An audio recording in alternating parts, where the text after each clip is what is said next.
How to hide profile display on Instagram. Hey everyone, welcome back to the channel.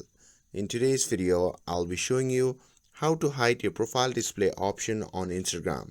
It's quick and easy, so now without further ado, let's get started.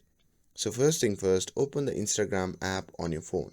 And once you have opened the app, simply tap on the profile icon shown in the bottom right corner of the screen. And now here, once you are in your profile section, simply tap on the option labeled as Edit Profile. Now here, you can scroll down until you see the option labeled as Profile Display. And once you have found that, you can simply tap on it.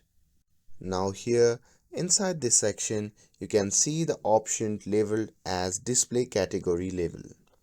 So if you want to hide your profile, you just have to toggle off this option. And once toggled off, the information won't be visible to anyone visiting your profile.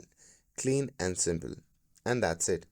That's how you can hide profile display on Instagram. With this, if you found this video helpful, then don't forget to like, share and subscribe to get updated for more videos. Thanks for watching and I'll see you in the next video.